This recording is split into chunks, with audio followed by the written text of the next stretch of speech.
ओ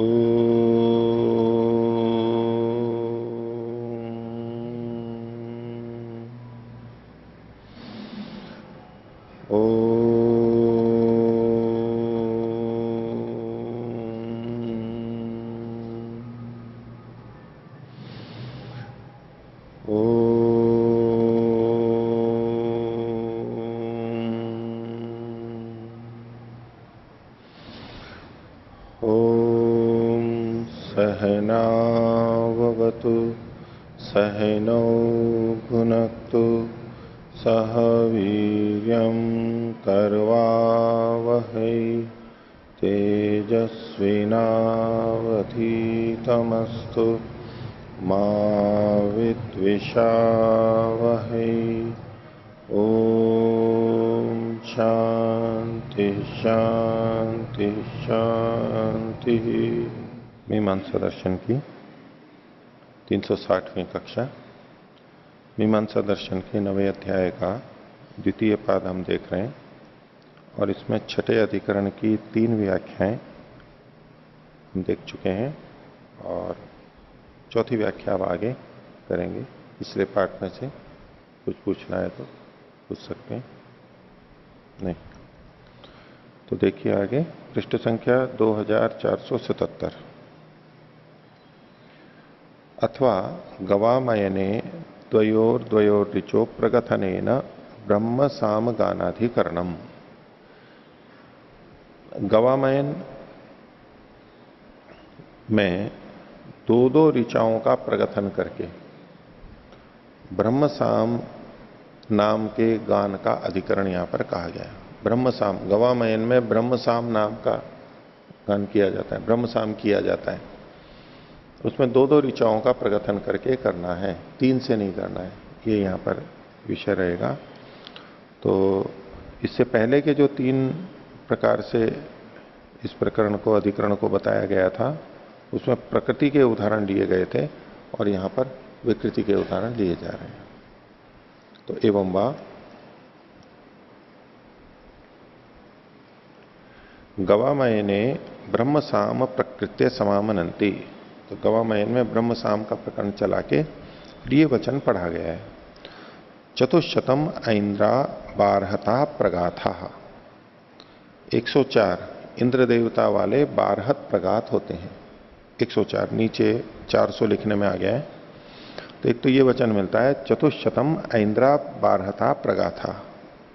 दूसरा कहा त्रयस्त्रिंशच्च सतो बारहता त्रिचायति और 33 सतो बृहति के त्रिच होते हैं।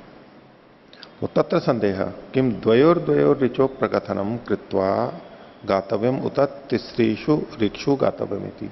2 ऋचाओं का प्रकथन करके गाना है अथवा तो 3 का करके गाना है।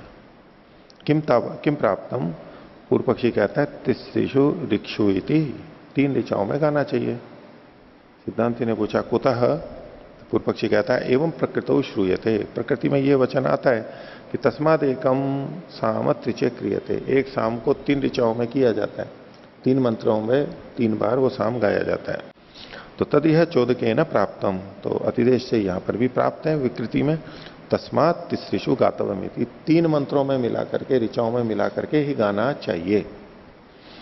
इस पर सिद्धांति कहता है एवं प्राप्ते ब्रूमा प्रागाथिकम तो स्वेच प्रगाथे च। इस बार इन्होंने 3 सूत्रों को एक साथ ही लेकर के और व्याख्या कर दी है, लगभग वही व्याख्या है। द्वयोर ऋचोर गेयम, ये सिद्धांत पक्ष हुआ कि 2 ऋचाओं में गाना चाहिए। एवं स्वे गानम कृतम भवति, इससे अपने में गान कृत होता है। कृत होता है मतलब सार्थक हो जाता है, अपने में स्वे शब्द का प्रयोग किया। हेतु बता रहे हैं उसकी कि इससे ये हो जाएगा, अपनी ऋचाओं में ही गान पूरा हो जाता है। आगे लिखा कस्मिन स्वे प्रगाथे। तो कस्मिन जो है इसके बाद जो प्रश्नवाचक है इसको स्वे के बाद में ले लीजिए। कस्मिन स्वे, ये जो इन्होंने कहा एवं स्वे गानम कृतम भवति, इसमें जो स्वे शब्द आया है तो स्वे स्व में, तो इसने पूछा कि कस्मिन स्वे, किस स्वे के अंदर, किस अपने में। तो मैंने कहा उत्तर दिया प्रगाथ है, प्रगाथ में होगा।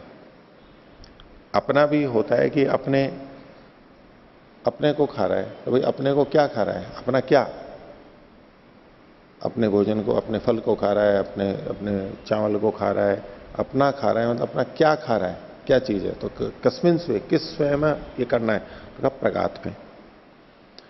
तो आगे फिर पूछता है पूर्व पक्षी, कथम प्रगात है स्व, प्रगात इसका स्व कैसे हो गया। स्व का मतलब आप प्रगात ले रहे हो, लेकिन प्रगात इसका स्व हो कैसे गया, कैसे आपने कर लिया।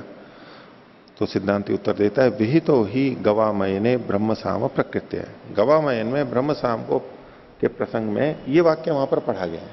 क्या वाक्य है, तस्मात ब्रह्म साम स्व प्रगाथ, ये जो तस्मात ब्रह्म सामना, ब्रह्म साम का स्व प्रगात होता है, तो ये प्रगात के पहले स्व शब्द पढ़ा गया है वहां पर। तो प्रगात शब्द न च वचनात् स्व प्रगात है इत्युच्यते, इसलिए ब्रह्मसाम के संदर्भ में जब प्रगात शब्द आएगा तो स्व प्रगात ही लिया जाएगा। इस पृष्ठ के ऊपर प्रथम पंक्ति के अंत में जो वाक्य है, चतुशतम ऐन्द्रा बारहता प्रगाथा, यहां पर प्रगात में स्व शब्द नहीं आया है, केवल प्रगात ही आया है। तो पूर्व सिद्धांति ने कह दिया था कि अपने प्रगात में ही होना चाहिए, वहां पर दो ही पढ़े गए हैं तो दो में ही होना चाहिए, तीसरे में करेंगे तो बाहर से लाना पड़ेगा। तो सिद्धांति ने स्वे गानम कृतम भवती, इससे अपने में गान कृत हो जाता है। तो उसने पूछा था कि प्रगात का स्व अर्थ कैसे है। तो अंत में जो इन्होंने कहा कि प्रगात शब्द न च वचनात्, प्रगात का वचन होने से, बारहता प्रगाथा, बस प्रगात ही पढ़ा है वहां तो, लेकिन फिर भी स्व प्रगात इत्युच्यते, स्व प्रगात ही यहां पर जाना जाएगा, क्योंकि ये हमारे को वचन मिला है, तस्मात ब्रह्म सामना स्व प्रगात है। इस वाक्य के अनुसार आगे जहां जहां प्रगात आएगा वो स्व प्रगात ही लिया जाएगा। हाँ, आचार्यवर्य अत्र द्वयोः द्वयोः ऋचोः ज्ञेयम् तेन स्वे गानम कथम भविष्यति इति न ज्ञायते। हाँ, मंत्रों की जो संख्या है, अगर तीन तीन में करना पड़ेगा तो बाहर से ऋचाएं लानी पड़ेंगी, जो वहां ऋचाएं पढ़ी गई हैं इनके लिए उनसे अतिरिक्त लानी पड़ेगी, तो अपनी नहीं रहेगी वो। यानी उत्तरार्चिक में जो ऋचाएं पढ़ी गई हैं वो जो पढ़ी गई हैं बस उन्हीं का प्रयोग होना है, तो ये तो उसी के लिए जो ऋचाएं कही गई हैं।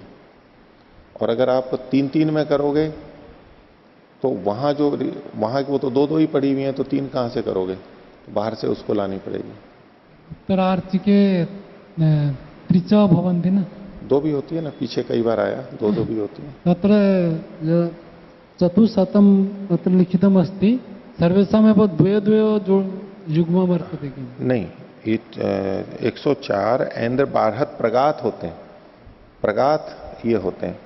तो उसके लिए भी आगे विवरण में आ रहा है, स्पष्टीकरण करेंगे कि इतने दिन में पूरे होने चाहिए, इतने दिन में पूरे होने चाहिए। तो एक तो स्वप्रगात ही होना चाहिए, स्वप्रगात ही होना चाहिए, और इतने दिन में 104 दिन में पूरा होना चाहिए ये। ऐन्द्र बारहत प्रगात 104 हैं, ठीक है। अगर और अपने ही मंत्रों में करना है, अगर अपने मंत्रों में ही करना है और तीन तीन को लेकर के कर दिया तो ये 104 दिन में नहीं पूरा होगा, उससे पहले ही पूरा हो जाएगा, ये 2/3 दिन में ही पूरा हो जाएगा। यहां पर 99 है, 99 की जगह 66 में ही हो जाएगा, कम दिन में हो जाएगा। और यदि दो दो को लेकर के करेंगे और स्व ऋचाएं ही लेंगे, स्व प्रगात ही लेंगे, तो पूरे दिनों में हो जाएगा, जितने दिन यहां पर लिखे हुए हैं। वो लिंग आगे बताएंगे, इसी को समझाएंगे आगे। तो आगे 28वां सूत्र है, लिंग दर्शन अव्यतिरेकाच, लिंग दर्शन के अव्यतिरेक होने से। तो भवती ही लिंग दर्शनम, दो दो के करने में क्या संकेत मिल रहा है, तो बोले ये वाक्य मिल रहा है, पंचसु मासहसु बारहता प्रगाथा आप्यन्ते। तो 5 महीनों में बारहत प्रगात समाप्त होते हैं, आप्यन्ते समाप्यन्ते, समाप्त होते हैं, पूरे होते हैं। 5 महीने का समय लगना चाहिए, तो ये 5 महीने का काल एक हमारे पास आ गया है। अब इसको समझा रहे हैं कि तच्च प्रगथने युज्यते न त्रिचगाने, इसमें प्रगथन करके हम करते हैं तब तो ये 5 महीने हो जाते हैं, और यदि आप त्रिच में गान करोगे तो ये नहीं पर हो जाएगा। दो दो में करोगे तो हो जाएगा, तीन तीन में करोगे तो नहीं हो पाएगा। कथम कैसे, तो कह रहे हैं चतुरुत्तरम ही शतम ते प्रगाथा, वे प्रगात जो हैं 104 हैं। तत्र बृहत रथंतरयोर ज्योतिष्टो में प्रगाथ द्वयम, उन प्रगाथों को गिना रहे हैं अभी। तो उसमें से बृहत और रथंतर में, ज्योतिष्टोम में बृहत रथंतर साम में 2 प्रगाथ हो गए। नवधस कालेयोरपि तत्रैव प्रगाथ द्वयम, नवधस और काले इनमें भी 2 प्रगाथ हो गए, 4 हो गए। इंद्रक्रतु प्रगाथ उत्तरस्मिन पक्षसी भवती, और इंद्रक्रतु नाम का प्रगाथ ये बाद वाले पक्ष में होता है। ये जो गवामयन है तो 1 वर्ष के लिए होता है, 1 वर्ष के लिए होगा, और साथ में बीच का 1 दिन होता है, तो 361 दिन का हुआ।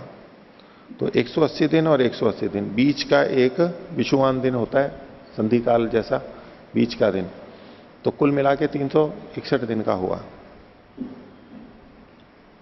तो इसमें जो प्रारंभ के 180 दिन है वो पूर्व पक्ष कहलाते हैं, और बाद के जो 180 दिन है वो उत्तर पक्ष कहलाते हैं। तो ये जो इन्होंने कहा कि इंद्रक्रतु प्रगाथ उत्तरस्मिन पक्षसी भवती, उत्तर पक्ष में होता है, यानी बाद के 180 दिनों में होता है। तो ये जो प्रगाथ इन्होंने कहे हैं कुल मिलाकर के 5 हुए। त एते नवनवति प्रगाथा शिष्टा अभिप्लवेशु कर्तव्या। अब ये जो बचे हुए 99 हैं, नवनवति, 104 में से 5 घटा दिए, ठीक है। तो ये जो ऊपर के 5 बता दिए, उसके अलावा 99 बचे हैं। अब ये कहां पर होने चाहिए? एते नवनवति प्रगाता शिष्टा अभिप्लवेशु कर्तव्या, अभिप्लव षडहों में करने हैं, अभिप्लव में करने हैं। षडह के 3 प्रकार होते हैं, षडह के 3 प्रकार होते हैं। जैसे एकाह होता है, पंचाह, सप्ताह, द्वादशाह, ऐसे षडह होते हैं। 6 दिन में होने वाले 6 सुत्या दिवस होते हैं उसमें। अब उनमें 6 सुत्या दिवसों में अलग अलग चीजें ली जाती हैं, अलग अलग साम लेकर के किया जाता है, उसके अपने अपने विधान हैं इनके। तो उसमें षडह के एक तो पृष्ठ्य होता है, पृष्ठ्य षडह होता है, पृष्ठ्य संज्ञक षडह होता है, एक अभिप्लव संज्ञक षडह होता है, और एक अभ्यासंज्ञ षडह होता है। 3 प्रकार के होते हैं। तो ये जो अभिप्लव षडह है उसके लिए यहां पर चर्चा है। अभिप्लव षडह जो है उसके लिए यहां पर ये चर्चा कर रहे हैं। तो क्या कह रहे हैं यहां पर? ते एते नवनवति प्रगाथा शिष्टा अभिप्लवेशु कर्तव्य, अभिप्लव में होंगे ये। तो अभिप्लव नाम के जो षडह हैं उनके अंदर ये 99 होंगे। पृष्ठेशु सतो बृहत्यो विधीयन्ते, पृष्ठ में जो पृष्ठ षडह होंगे, पृष्ठ षडह जो होंगे उसमें तो सतो बृहतियों का विधान किया गया पृष्ठ षडहों में। अभिप्लवानाम तृतीय दिवसे सतो बृहत्य, और अभिप्लव नाम के जो षडह हैं उसके तीसरे दिन सतो बृहति का विधान किया गया है। अभिप्लव षडह में भी तीसरे दिन सतो बृहति का विधान किया गया। एवं अवशिष्टानी अभिप्लवानाम शतम आहानी, तो इस प्रकार से अवशिष्ट जो अभिप्लव बचे हैं उनके 100 दिन होते हैं कुल मिला के। जो जितने अभिप्लव बचते हैं उनके 100 दिन होते हैं। तेषाम अंते सतो बृहत्य, तो उनका जो अंतिम दिन होता है 100 में से, उसमें सतो बृहति होता है। अन्येषु नवनवतौ दिवसेषु नवनवति प्रगाथा अप्यन्ते। अब ये जो मुख्य बात आ गई कि ये जो 99 दिन बचे हैं इनमें 99 प्रगाथों का प्रयोग किया जाता है। ये जो 104 कहे गए तो उसमें 99 ये हो गए और 5 वो हटा दिए, तो संख्या में इसमें इन्होंने 99 की बात कही है, 99 होने चाहिए 99 दिनों में। तो इस प्रकार इति लिंगम अपि उपपन्नम भवति, इससे लिंग संपन्न होता है। कैसे होगा कि त्रिचे पुनर्गाने क्रियमाणे षट्षष्टि त्रिचः त्रिषु सप्ताधिकेशु मासेषु समाप्येरन। अगर इसमें हम त्रिच करेंगे, त्रिचे पुनर्गाने, ये गान सामगान त्रिच में अगर किया जा रहा है तो षट्षष्टि त्रिचः 66 त्रिच बनेंगे उसमें। यानी 99 थे, 99 तो इन्होंने ये प्रगात 2-2 के प्रगात माने, ठीक है।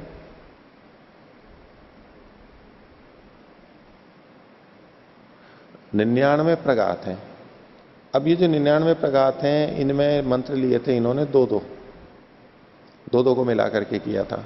तो कुल मिला के इसमें कितने मंत्र बनेंगे? 198। ठीक है, 198 मंत्र थे, दो को मिला के प्रगात किया तो 99 बने। अब यदि इतने ही मंत्रों में हम त्रिच में करेंगे, इतने ही मंत्रों को त्रिच में करेंगे, यानी तीन तीन में मिला करके गान करेंगे, तो 198 में 3 का भाग दे देंगे, 66 बचेंगे। 99 का आधा, 2 और 3 का जो अनुपात है उस तरह से हम देख सकते हैं, तो 66 बचेंगे।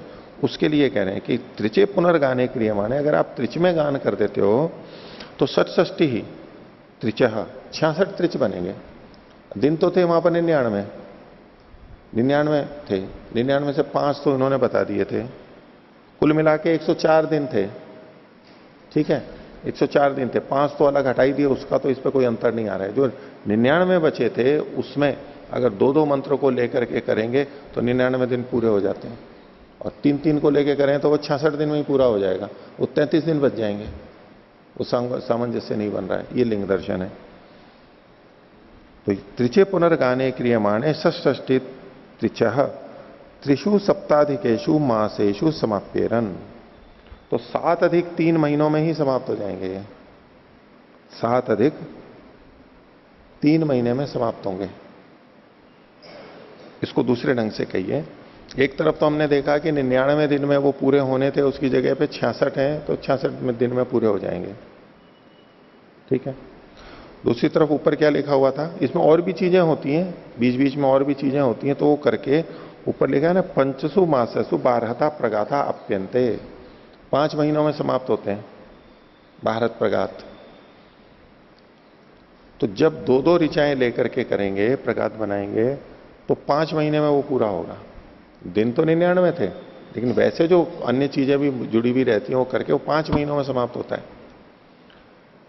अब यदि इसको त्रिच कर दिया जाए, 3 पे गान किया जाए, तो महीनों के हिसाब से देखेंगे तो वैसे 150 में था, इसका भी करेंगे तो 100 दिन में वो पूरे हो जाएंगे।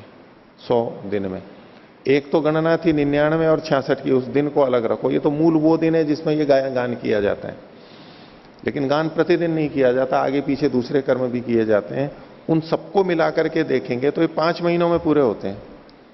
तो जो 5 महीने में पूरा हो रहा था, यदि त्रिच को कर देंगे तो कितने दिन में पूरा हो जाएगा, कितने महीने में पूरा हो जाएगा? तो उसके लिए इन्होंने कहा त्रिसु सप्ताधिकेशु मासेशु, 7 अधिक 3 महीनों में है,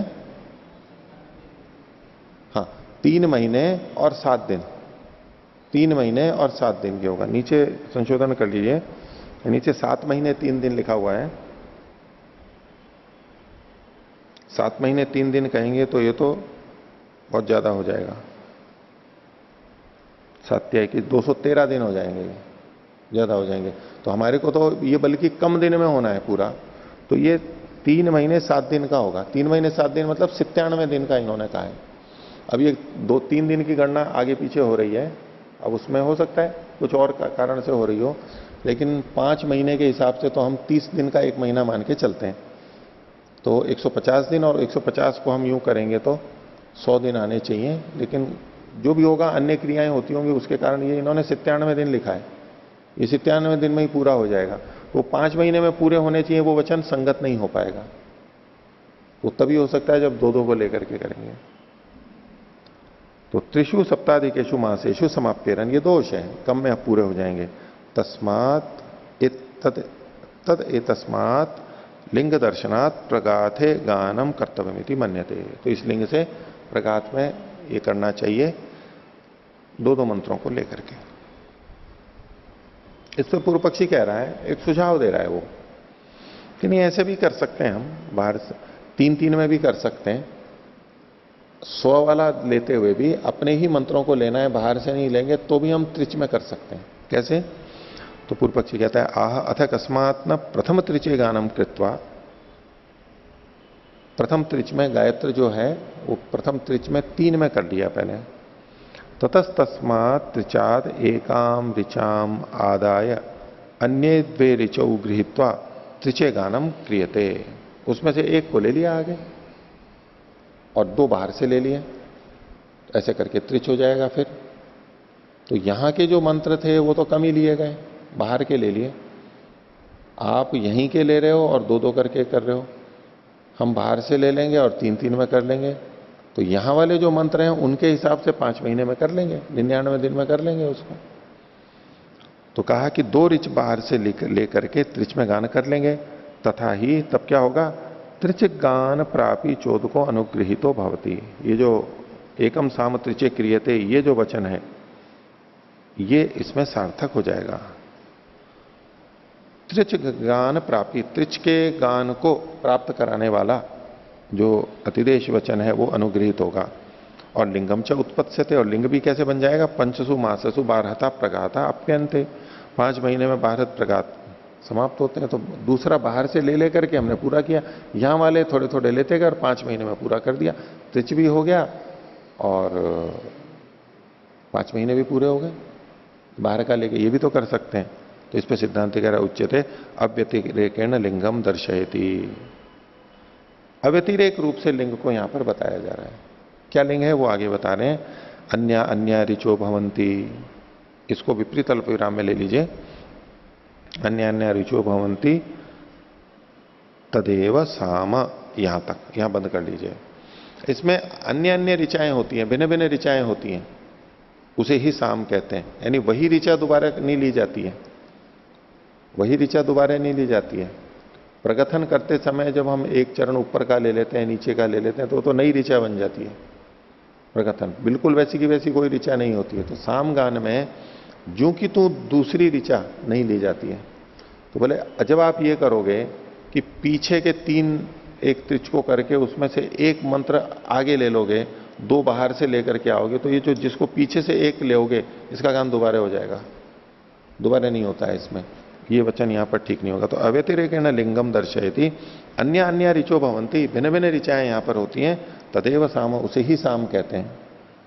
तस्मात द्वयोर द्वयोर ऋचो प्रकथनम कृत्वा गानम कर्तव्यमिति, इसलिए 2-2 को करके प्रकथन करके ही यहां पर गान करना चाहिए।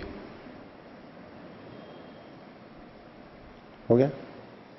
आगे देखिए 7वां अधिकरण है गीत्युपाया नाम शाखा भेदेन समामनाता नाम विकल्पाधिकरणम। गीति के जो उपाय हैं, गान हो रहा है, तो गान है, ऋचा अलग चीज हो गई। तो गीति के जो उपाय हैं वो अलग अलग जगह अलग अलग कहे गए हैं। शाखा के भेद से उनके अलग अलग उपाय किए गए हैं, तरीके हैं उनके।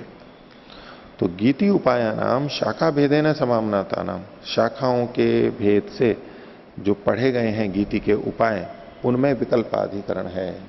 भिन्न भिन्न शाखाओं के गीति के उपाय, उनमें विकल्प बनेगा। एक को काम में ले रहे हैं तो दूसरे को नहीं ले सकते, दूसरे को ले रहे हैं तो पहले को नहीं ले सकते, ये विकल्प बनेगा। ऐसा सिद्धांत पक्ष है। तो उसके लिए विषय उठा रहे हैं सामवेदे सहस्रम गीत्युपाया। सामवेद में 1000 गीति के उपाय हैं। अब ये जो सामवेद की 1000 शाखाएं कही जाती हैं, वो ये शाखाएं गीति के उपाय हैं।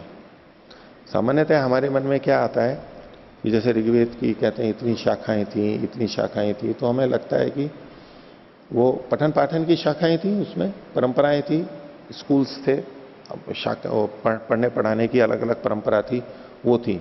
उसमें से कहते हैं कि अभी आज थोड़ी सी उपलब्ध है, थोड़ी इसकी थोड़ी इसकी, बाकी तो लुप्त हो गई हैं, वो शाखाएं थी। ऐसी सामवेद की 1000 शाखाएं गिनी जाती हैं। वो 1000 शाखाओं का एक तो हम अर्थ लेते हैं कि जो मूल मंत्र हैं वो अलग अलग तरह से थे। जैसे कि अन्य शाखाओं में हम मंत्र देखते हैं तो उसमें थोड़ी थोड़ी भिन्नता दिखती है, परिवर्तन दिखता है, भिन्नता दिखती है। तो ऐसे ही सामवेद में भी भिन्नता होगी, अलग अलग हो। अगर वो 1000 शाखाएं होती तो 1000 सामवेद की मूल संहिताएं होती। ये ऐसा नहीं है। संहिता तो वही, मंत्र तो ऋचाएं तो वही हैं, उसमें जो गान किए जाते हैं वो 1000 प्रकार के थे। क्योंकि साम में तो गान ही होता है, ऋचाएं तो वो की वही हैं। साम में जो शाखा भेद बनेगा वो गान के भेद से बनेगा। ऋग यजु में या अथर्व में शाखाओं का भेद है, वहां तो शब्दों के भेद से हो सकता है। अर्थ भेद के लिए वो शब्द भेद बता देते हैं, दूसरे स्पष्टता के लिए दूसरा शब्द रख देते हैं, कुछ वो परिवर्तन हो सकते हैं। वहां तो जो लिखावट है, भाषा है, मंत्र हैं, उनके अंदर भेद से वहां पर शाखाएं दिखती हैं। सामवेद में जो 1000 शाखाएं वो लिखावट के भेद से, मंत्र के अक्षरों के भेद से नहीं है, वो गान के भेद से हैं। इतनी प्रकार के गान होते थे।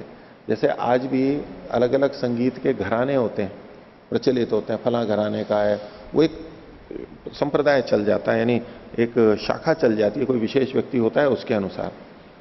इसी तरह से भारतीय संगीत अलग होता है, कन्नड़ अलग होता है, अलग अलग कहते हैं ना। अब उसमें कन्नड़ कहते हैं, या तो तमिल का होता है, केरल मलयाली का होता है, वैसे नीचे का जो होता है वो कन्नड़ के नाम से कहा जाता है, संगीत की शैली है। और इधर जो उत्तर भारत वाला है उसको भारतीय संगीत कहते हैं, उत्तर भारत नहीं बोलते। तो एक ने मेरे सामने तर्क रखा था कि भारत अलग है और ये दक्षिण के राज्य अलग हैं, शुरू से अलग रहे हैं, देखो हमारे संगीत के भी ये नाम है, ये कन्नड़ है और ये भारतीय है संगीत, भारतीय है, कर्नाटक संगीत, उसको भारतीय नहीं बोलते हैं। और दूसरा जो है उत्तर भारत वाला, उसको भारतीय शास्त्रीय संगीत बोलते हैं, वो कन्नड़ का शास्त्रीय संगीत है। उसने एक आधार पर नहीं, एक तर्क रखा था कि देखो इससे पता लगता है कि ये भारतीय नहीं थे, अलग थे। अभी भारत में है वो अलग बात है, लेकिन ये भारतीय नहीं थे, क्योंकि संगीत में ये नाम दिया हुआ है ऐसा। खैर, तो जैसे ये घराने होते हैं, ऐसे ही सामवेद के गान के तरीके थे, 1000 उस समय रहे होंगे, 1000 तरीके से गाया जाता होगा, उनमें कुछ ना कुछ भिन्नताएं होती होंगी। ये जो अलग अलग राग होते हैं, तो भारतीय शास्त्रीय संगीत में और कन्नड़ शास्त्रीय संगीत में उसी को गाते हैं तो अलग तरीके से गाते हैं, उनकी शैली ही अलग है बिल्कुल शास्त्रीय संगीत की। गाने के लहजे से ही पता लग जाता है कि यह कन्नड़ शैली का, दक्षिण भारत शैली का है, और ये उत्तर भारत शैली का है। शास्त्रीय संगीत एक ही होते हुए, नाम एक ही होते हुए, राग वगैरह वो सब एक होती है, लेकिन फिर भी उनके गाने में शैली में अलग होता है। ये तो बड़ा बड़ा अंतर हो गया। अब उत्तर भारत में भी अलग अलग रहते हैं, अलग अलग नाम से प्रसिद्ध है। तो ऐसे ये इनकी शाखाएं थी, साम की वो 1000 शाखाएं थी। तो इन्होंने सामवेदे सहस्रम गीति उपाया, 1000 गीति के उपाय हैं। प्रत्येक शाखा में गान के बहुत सारे उपाय हैं, उनको नहीं ले रहे हैं, लेकिन भिन्न भिन्न स्थलों पर अलग अलग तरह से उसको गाया जाता है। शाखाओं के भेद से 1000 गीति के उपाय थे।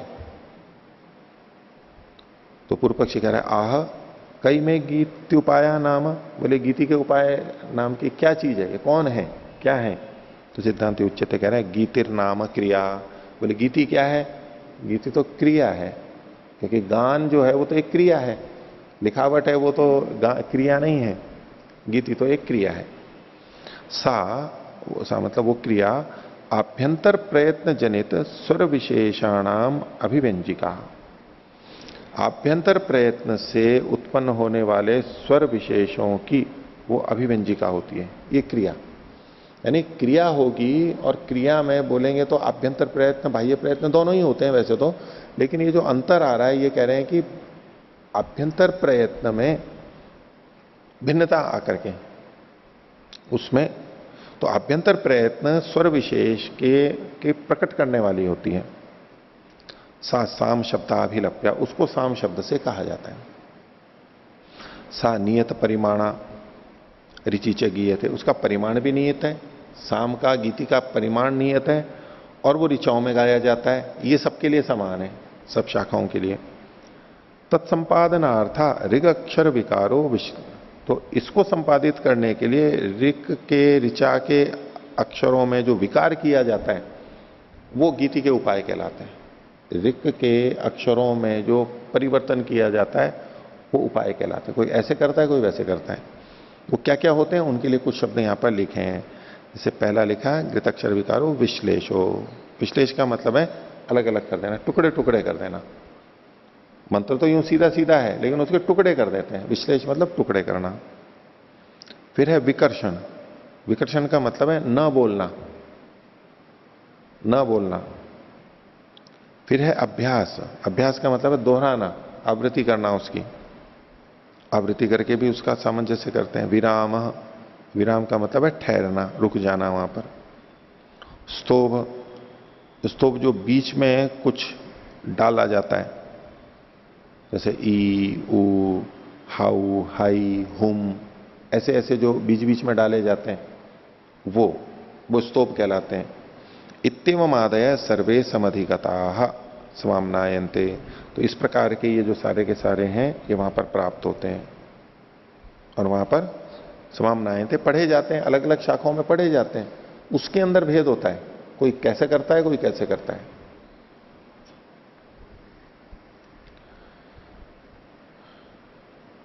तो पूर्व पक्षी कह रहा है तेषु संशय। तो ये तो विकार हो गए, तो अब इसमें संशय क्या है? किम समुच्चीयन्ते उत विकल्प्यन्ते इति। ये जो गीति के उपाय हैं, शाखा भेदों में अलग अलग तरह के गीति के उपाय हैं, उनका समुच्चय होता है या उनका विकल्प होता है?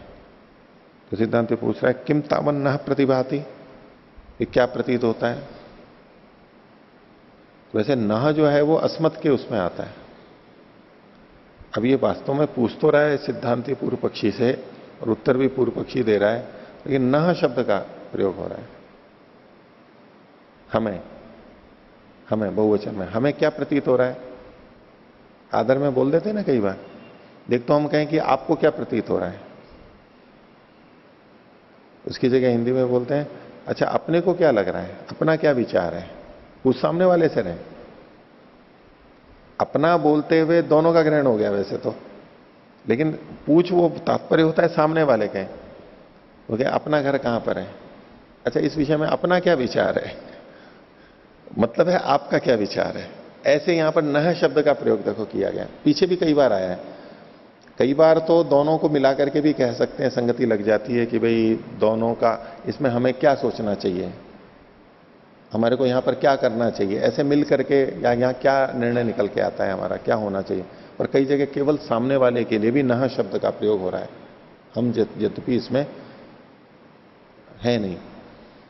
और एक शेष जब करते हैं युष्मद और अस्मद में, तो उसमें तो अस्मद शेष रहता है। एक शेष जब करें ना, तू और मैं तो हम होता है, वह और मैं हम होता है, वह और तू तुम होते हैं। यानी अन्य जो होता है, अन्य एक तो अन्य हो और एक सामने हो। तो अब जब हम उसको द्विवचन में बोलेंगे तो उसमें मध्यम पुरुष आएगा, जो प्रथम पुरुष है वो भी मध्यम पुरुष ही बन जाएगा। और जब सामने वाला और हम है तो मध्यम पुरुष और उत्तम पुरुष मिल जाएंगे और फिर मिला के जब बात करेंगे तो उत्तम पुरुष का प्रयोग हो जाएगा। वो हिंदी में भी यही चलता है और संस्कृत में तो खैर है ही ऐसा। तो जब मिला करके कहना हो और एक शेष कर रहा हूं तब भी अपने को ले सकते हैं, लेकिन यहां तो बिल्कुल ऐसा लग रहा है जैसे सामने वाले से ही पूछ रहा है और वो ही बता रहा है, लेकिन फिर भी ऐसा प्रयोग हो जाता है कि अपना क्या विचार है इसमें। अब यूं कह देते हैं ना आपका क्या विचार है, तो ये तो भेद का वाक्य हो गया, भिन्नता का द्योतक हो गया, अपनापन नहीं रहा ना उसमें, आत्मवत नहीं हुआ, एकत्व नहीं हुआ। तो आध्यात्मिकता की दृष्टि से क्या करना चाहिए? आत्मवत एकत्व आना चाहिए, एकत्व देखना चाहिए। लेकिन कुछ जो आध्यात्मिक नहीं होते, विवेकी होते हैं, वो कहते हैं कि नहीं इसमें तो अविद्या है। जब अलग अलग हैं तो अलग अलग ही व्यवहार करो ना, उसमें क्यों एक पने का व्यवहार कर रहे हो। ठीक है, आपका क्या विचार है, यही मेरा अभिप्राय है, तो वही बोलो ना। क्यों एकत्व लाने के लिए, आध्यात्मिकता को लाने के लिए अविद्या को बीच में ला करके और मिला करके मैं और तू में कोई भेद नहीं है, कोई भेद नहीं है। कि आध्यात्मिकता तो एकत्व मनुपश्यते का मतलब है क्या है? आपका हित मेरा हित, आपका अहित मेरा अहित, हम सबका सब कुछ साझा, सब कुछ साझा, कुछ भी भेद नहीं है, ऐसा कथन में आता है। कोई भी हो, किसी से कोई भेद नहीं, जो मेरी रोटी वो तेरी रोटी,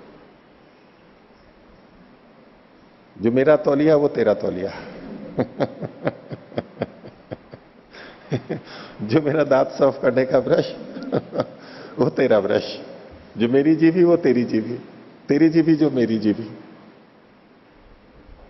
पर ऐसा कोई आध्यात्मिक व्यक्ति आ जाता है तो तथाकथित आध्यात्मिक व्यक्ति उनको डांट देते हैं, ये क्या शिष्टाचार भी नहीं है, मेरी लेकर के क्यों पहुंच ली। वो तो आत्मवत व्यवहार कर रहा है, कोई भेद ही नहीं है।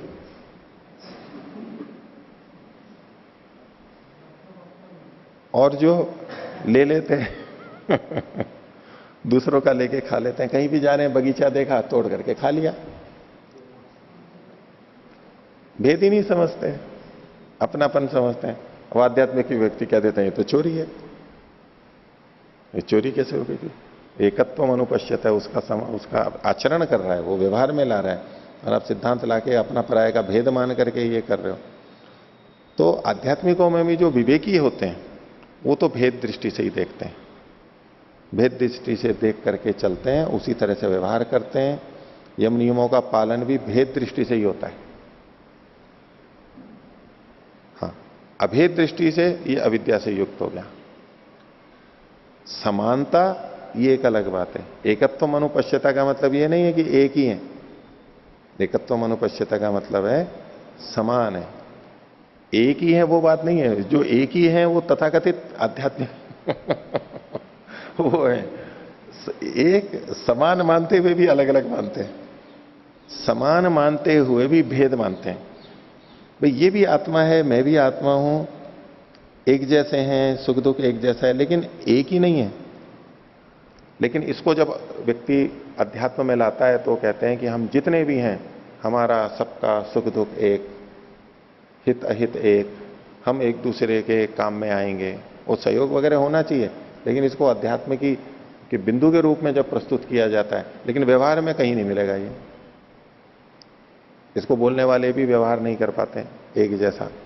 एक अंश में थोड़ा तो चलता है, वो तो लौकिकों में भी चलता है, लेकिन पूरी तरह से भाई आज उसके पास पैसे नहीं है और मेरे बैंक में पैसे है, वो कहे जी मेरे को जरूरत है, जैसे वो अपने बैंक से निकाल करके काम में ले लेता, ऐसे आपके भी बैंक में से निकाल ले तो वो स्वीकृति नहीं मिलेगी, नहीं मिलेगी, वो नहीं मिल पाती है। तो खैर ये तो अलग अलग व्याख्या है अपनी अपनी। तो न अपनापन का प्रयोग है इनका, आध्यात्मिक लोगों का। ये अपना क्या है, अपना खेत कितना है। अविवेकी व्यक्ति कहने का, मैं दूसरों के यहां गया कहीं खेत में और पूछने लगे कि अच्छा आपका खेत कहां तक है। एक तो ये बोलूं अच्छा अपना खेत कहां तक है, अब ये आत्मीयता है वहां पर, ऐसा बोलते हुए कहें आपका खेत कहां तक है।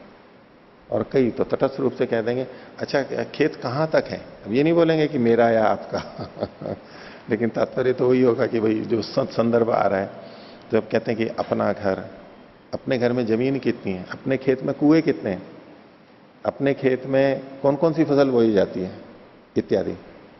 तो ये आत्मीयता की भावना से प्रयोग किया जाता है। ऐसे यहां पर भी न शब्द का प्रयोग है, ऐसे कुछ सोचा होगा। अपना, आपका, अपना मतलब आपका। तो किम तावत न प्रतिभाति, इसमें आपको क्या प्रतीत हो रहा है। तो पूर्व पक्षी कह रहा है सर्वेशम समामनानात् सर्वांगोपसंहारी सर्वांगोपसंहारित्वाच्च प्रयोग वचन से समुच्चयेरन इति। इसको दूसरे ढंग से भी ले सकते हैं कि कुछ कम जानने वाले बैठे हुए थे, उनके मन में प्रश्न हुआ और वो कहेंगे फिर इसमें हमारा क्या मत है। वो सब आपस में कर रहे हैं, अभी वो सिद्धांति के पास नहीं पहुंचे, सिद्धांति के पास बाद में पहुंचे, हमारा तो ये निर्णय है। तो फिर वो उस पर सिद्धांति कहता नहीं आप लोगों ने जो ये निर्णय निकाला ये ठीक नहीं है, तो ये होना चाहिए। आपस में नए शब्द का प्रयोग कर सकते हैं, एक से अधिक। तो सिद्धांतियों में और पूर्व पक्षियों में संख्या का भेद तो रहेगा ना। सिद्धांति अधिक होंगे या पूर्व पक्षी अधिक होंगे? पूर्व पक्षी अधिक होंगे, सिद्धांति तो कम ही होंगे। ठीक है, तो जो ऐसी कामना करते हैं कि सब जने सिद्धांतों को जान लें, तो अधिक सिद्धांतों को जानने की इच्छा, सिद्धांत को जानने वाले हों अधिक अधिक और अधिक हो जाएं तो संसार में सुख आ जाए, तो उनकी कल्पना फिर गलत हो जाएगी, क्योंकि पूर्व पक्षी तो अधिक ही होते हैं, सिद्धांती तो कम ही होंगे। हाँ, आप इसको अगर सिद्धांति का मतलब उपदेशक और पूर्व पक्षी मतलब सुनने वाले, वहां तो घट जाएगा। लेकिन पूर्व पक्षी और सिद्धांति, कई बार सिद्धांति भी अधिक हो सकते हैं, पूर्व पक्षी कोई कोई हो सकता है। जैसे यहां एक मत को मानने वाले लगभग हैं और कोई बाहर से व्यक्ति आए नया नया, उसको पता नहीं और वो उसने अपने ढंग से बोल दिया। अब प्रश्न उत्तर हो रहे हैं तो बाकी सब तो एक तरफ अधिक हैं, वो तो सिद्धांति अधिक है, वो तो एक अकेला है या उसके साथ कोई और होगा थोड़ा, वो पूर्व पक्षी कम भी हो सकते हैं। तो ये कोई निश्चितता नहीं है। तो स्वामी जी ने जो बात रखी कि पूर्व पक्षी अधिक होते हैं, आप लोगों ने सिद्धांत एक होता है, मतलब बुद्धिमान कम कम होते हैं और कम बुद्धि वाले अधिक होते हैं, इसका तात्पर्य वो लेते हुए कथन करने में आ गया। ठीक है, तो बुद्धिमान कम होते हैं और सामान्य व्यक्ति अधिक होते हैं, और धार्मिक अधिक होते हैं या अधार्मिक अधिक होते हैं?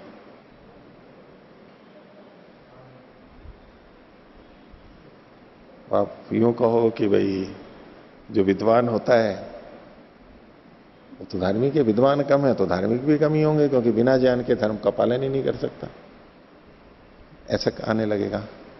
और दूसरी तरफ महर्षि दयानंद का वचन आप लोगों के मन में आ गया होगा, इसलिए आप धार्मिकों को अधिक बना रहे हो कि धार्मिक तो सब बन सकते हैं लेकिन विद्वान सब नहीं बन सकते। तो इसका मतलब हुआ कि धार्मिक बनने के लिए विद्वत्ता जरूरी नहीं है। जो विचार हो गया ना, बिना विद्वान हुए भी धार्मिक हो सकता है। बिना विद्वान हुए भी, मतलब धार्मिक बनने के लिए विद्वान होना जरूरी नहीं है, ये उसका नहीं था अर्थ है, अधिकरण सिद्धांत है उसका पीछे का, इस वचन के पीछे का मतलब ही यही है, नहीं तो ये वचन ही नहीं बनेगा। तो धार्मिक तो अधिक हो सकते हैं लेकिन विद्वान अधिक नहीं हो सकते, इसमें विद्वान की निंदा नहीं है। विद्वान भी धार्मिक हो सकता है, उसमें कोई रोक नहीं है, लेकिन जो विद्वान नहीं है वो भी धार्मिक हो सकते हैं। तो धार्मिक बनाने का तो प्रयास किया जा सकता है सबको, लेकिन सबको विद्वान बनाने का प्रयास सफल नहीं होगा। सब विद्वान बन जाए ये प्रयास सफल नहीं होगा, संख्या तो बढ़ेगी, ठीक है। तो ये क्या कहता है कि सर्वेशाम सामनाम, नहीं सर्वेशाम समामनानात, ये जो जितने भी गीति के उपाय कहे गए अलग अलग शाखाओं में, उनके समामनान होने से, पढ़ा गया होने से, हर शाखा में कथन किया गया, यहां और यहां कुछ वर्णन मिलता है, वहां लिखा हुआ है। तो सर्वेशाम समामनानात सर्वांगोपसंहारित्वात्, जितने भी समामनान है मिले उनका सर्वांगोपसंहारी होना चाहिए। पीछे भी आया था कि अलग अलग शाखाओं में जो चीजें हैं, कोई यहां कही गई है वो उस में कहीं और कहा गया, तो क्या करना चाहिए, उसको मिला करके कर लेना चाहिए। यहां नहीं कहा गया तो दूसरी शाखा से ले लेना चाहिए जो बातें कही गई थी। तो समामनानात सर्वांगोपसंहारित्वाच्च, तो पढ़ा हुआ होने से, तो एक को अगर लेंगे दूसरे को नहीं लेंगे तो दूसरे का वही अर्थ होगा, व्यर्थता होगी, इसलिए सबको लेना चाहिए। तो समामनान होने से और सर्वांगोपसंहारित्व होने से, सबका उपसंहार होना चाहिए। प्रयोग वचन से, प्रयोग वचन के सर्वांगोपसंहारी होने से, जो प्रयोग वचन है वो सबका उपसंहार कर देता है, ये ऐसा करना चाहिए, तो जितने भी उससे संबंधित प्रयोग हैं सबको ले लेता है। समुच्चय रणनीति, तो ये सब मिलकर के किए जाने चाहिए, एक साथ किए जाने चाहिए, ये मत आएगा। एक तो था एक साथ सब होने चाहिए, और एक होता है विकल्प होना चाहिए, ठीक है।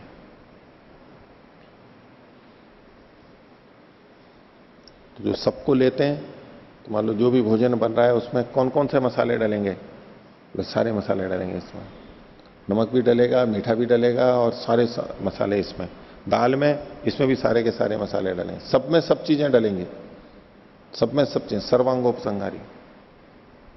सूखे मेवे बोले इसमें भी सारे डलेंगे, और इसमें भी सारे डलेंगे, सब में डलेंगे, सर्वांगोपसंहारी, खूब अच्छा।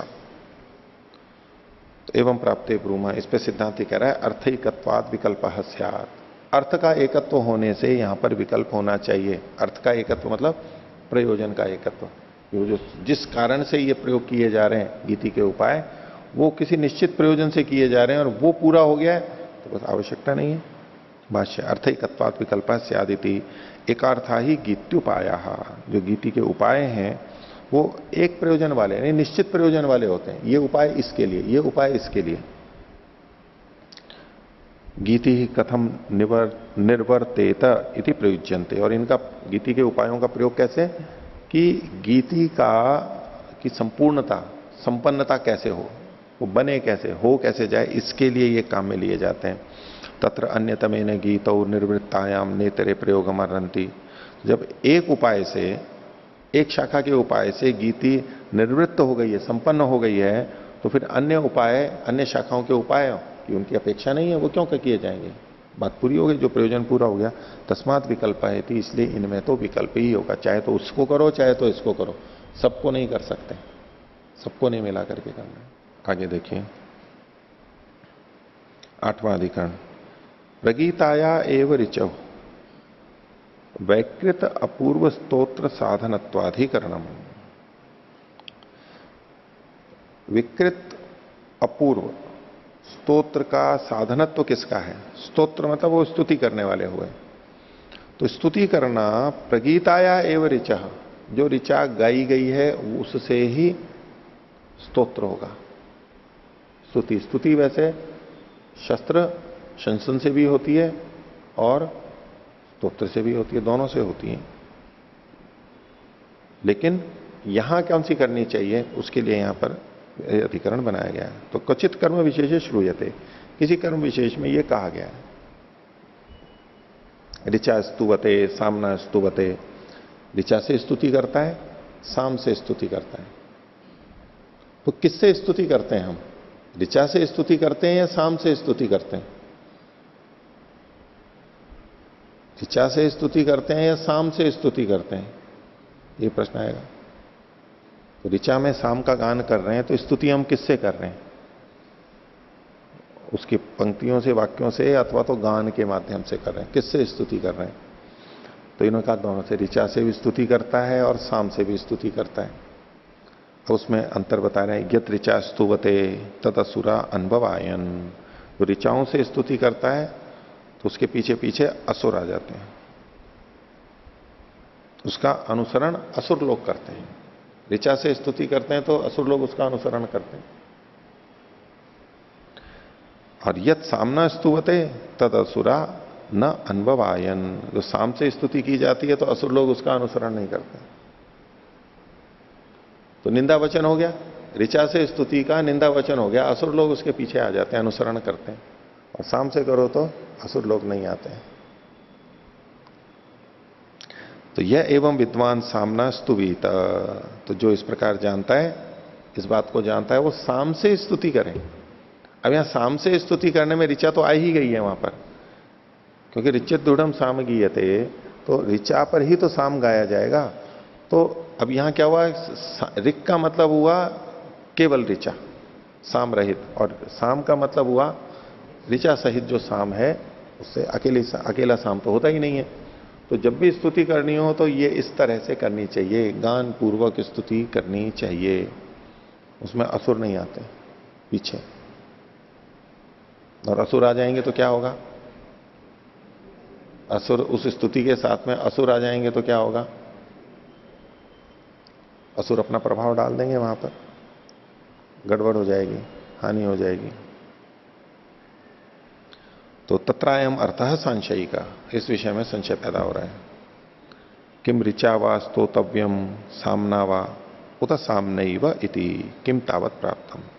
तो इसमें ये विकल्प है कि क्या या तो ऋचा से स्तुति कर ले या साम से कर ले। साम का मतलब ऋचा और साम दोनों से, इनमें विकल्प है। आप अकेले ऋचा से स्तुति कर लो या साम युक्त ऋचा से कर लो, ये विकल्प हुआ। उत सामनैव इति, अथवा साम सहित ऋचा से ही करो, बिना साम के, साम रहित ऋचा से स्तुति नहीं करनी है, ये दूसरा पक्ष बनेगा। पहले वाले में तो विकल्प है, पहले वाले पक्ष में विकल्प है, ये करो चाहे वो करो, और दूसरे पक्ष में केवल साम से ही की जानी चाहिए। किम तावत प्राप्तम, इसमें क्या प्राप्त होता है? अब जैसे उपासना में, ध्यान में परमात्मा की भक्ति स्मरण करते समय गान पूर्वक करना चाहिए या बिना गान के करना चाहिए? एक तो है कि बस केवल मंत्र बोल लिए सीधे सीधे, और एक है कि गान पूर्वक बोले। और कौन सा करना चाहिए? एक तो बात हो गई, यहां भी तो स्तुति की जा रही है, वहां भी तो स्तुति की जा रही है। उसमें कुछ लोगों को तो लगता है कि नहीं, गान पूर्वक करते हैं तो ही अच्छा होता है, तो ही आनंद आता है, नहीं तो अच्छा नहीं लगता है, भावनाएं नहीं जगती। तो उपासना के समय क्या करना चाहिए, कई बार विचार का विषय बन जाता है। और बहुत बार आध्यात्मिक व्यक्ति गान मतलब तो श्रोत्रेंद्रिय का रस, ये गान में तो सुख आता है, और सुख लिया तो वो बंधन का कारण बनेगा। कर्ण सुख अगर लिया, ये भी तो इंद्रिय का सुख होगा। अब ठीक है, सुख वैसे तो मन को होता है, लेकिन गौण रूप से तो कान से ही कहेंगे।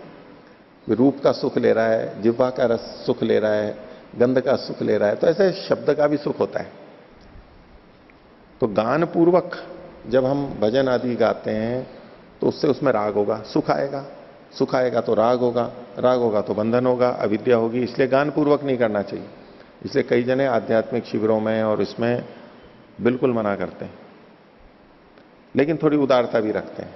भी करना तो बिना गान के चाहिए, लेकिन अब लोग आए हैं, मन ऊब जाता है, उनको थोड़ा सा रुचि पैदा करने के लिए फिर वो गान करके भी भजन बोलते हैं।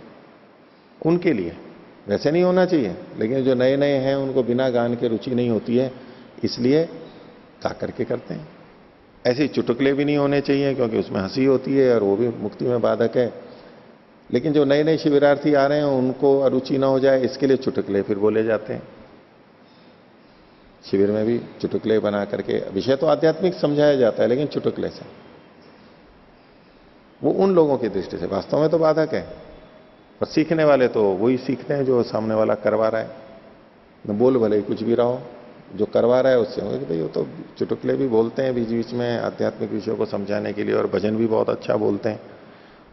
वो कहते हैं जी बहुत अच्छा भजन बोला आपने जी, मैं तो बिल्कुल एकाग्र हो गया, उससे एकदम स्थिर हो गया, ऐसा लोगों को लगता है। वैसे बोलो पंक्तियां तो वो भाव ही नहीं जाता, स्थिति नहीं बनती। लेकिन गान करो तो यूं लगता है जैसे कि अंदर हृदय से बोल रहा है, वो भाव से बोल रहा है, वो स्थिति उसकी भी बन जाती है सामने वाले को देख करके। वीतराग विषय, ये वीतराग होकर के बोल रहा है, बिल्कुल निर्लिप्त होकर के हृदय से, तो वैसी कल्पना में जाके एकदम स्थिति बन जाती है। तो वहां भी हम इन चीजों को देख सकते हैं कि हमें स्तुति करनी है किसी की। अतिथि भी आते हैं, हम एक वैसे ही पंक्ति में बोल दें, एक गा करके उन्हीं पंक्तियों को किसी का स्वागत करें, तो उसमें अंतर होता है। एक सामान्य शब्दों में बोले हम, एक उनके लिए कविता बना करके बोले, लेकिन बिना गीति के तो अच्छा हो जाता है। और वो कविता को भी गान करके अगर बोले तो हाँ देखो ये सच्ची श्रद्धा है लोगों में। नहीं, कविता नहीं, गान से भी बसती है, और तालियां बजती हैं, कोई ताली नहीं बजाता, अच्छा नहीं लगता है। और लगता है कि हाँ ऐसा है जैसे कि रोटी को इसने चुपड़ करके दिया है, बिना गान के रोटी दी जैसे कि बिना चुपड़े, चावल खिचड़ी दे दी बिना घी के, बिना बूरे के, बस वैसे ही दे दी, वो तो सादा हो गया। और गान कर दो तो उपसेचन हो जाता है, उसके ऊपर चटनी और घी, मलाई, दही, ये ऊपर से उपसेचन हो जाता है। लेकिन उपसेचन में दूसरी बात भी है। परमात्मा का उपसेचन क्या है? मृत्यु यस्य उपसेचन। परमात्मा का उपसेचन क्या है? मृत्यु है। ये उपसेचन में मृत्यु भी छुपी हुई है, नाश भी छुपा हुआ है, बाधा भी छुपी हुई है, क्योंकि इसमें अविद्या है। अविद्या है तो नाश होगा, मृत्यु आएगी, जन्म मरण आएगा। तो जिनको जन्म मरण से छूटना है उनको उपसेचन से बचना चाहिए। मृत्यु यस्य उपसेचनम परमात्मा के लिए कहा गया नहीं। वो जो उपसेचन है, परमात्मा को का जो भोजन खाता है परमात्मा, परमात्मा का उपसेचन क्या है? वो जो हमारी मृत्यु है ना, वो उसका उपसेचन है, उसको अच्छा लगता है वो उपसेचन। लेकिन हमारी तो मृत्यु हो गई, खाने वाले को तो मजा आ गया, बकरे की तो जान गई। इस दृष्टांत से तो उपसेचन की सिद्धि हो रही है, ना कि उसका खंडन हो रहा है। नहीं नहीं, उपसेचन के साथ में मृत्यु जुड़ी हुई है। मतलब दृष्टांत है आचार्य जी। हाँ हाँ, दृष्टांत है ना। दृष्टांत है कि भोजन के लिए उपसेचन चाहिए, परमात्मा का ओदन है और उसका उपसेचन है मृत्यु। जैसे वहां उपसेचन पूर्वक भोजन अच्छा है, ऐसे ही यहाँ उपसेचन पूर्वक गान अच्छा है।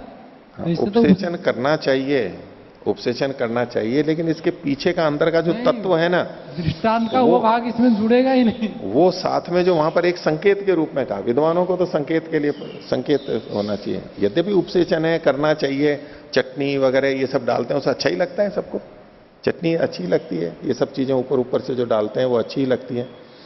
लेकिन एक समझ लेता है कि नहीं, इसका जो उपसेचन है वो आखिर तो मृत्यु है, हमारे को मरेंगे तो उसको उपसेचन होगा उसका, हमारी तो मृत्यु हो रही है, उपसेचन के साथ में मृत्यु जुड़ी हुई। तो ये जो संगीत वंगीत, मैं आध्यात्मिक लोगों की दृष्टि से कह रहा हूं, देखो मैं थोड़ा आध्यात्मिक दृष्टि से लोगों की बात कह रहा हूं। तो जो संगीत को, जब भजन को लाया जाता है उससे फिर अध्यात्म नहीं, उसमें राग और ये सब सुख लेना, जबकि सुख से तो हमें दूर जाना है। सुख को छोड़ेंगे तभी तो परमात्मा का सुख मिलेगा। तो प्रकृति के सुख में जो लगा हुआ है, राग है, अविद्या से युक्त है, वो मुक्ति को कभी प्राप्त नहीं कर सकता है। इसलिए गान नहीं होना चाहिए, बिल्कुल गान नहीं होना चाहिए। लेकिन ये एक अलग दृष्टि है। तो जो स्तुति की जाती है वो स्तुति गान पूर्वक की जाती है तो अच्छी लगती है। उन्होंने पूछा कि क्या होना चाहिए, तो केवल ऋचा या साम सहित गान, या केवल मतलब एक अकेले में, एक पक्ष में ऋचा और साम।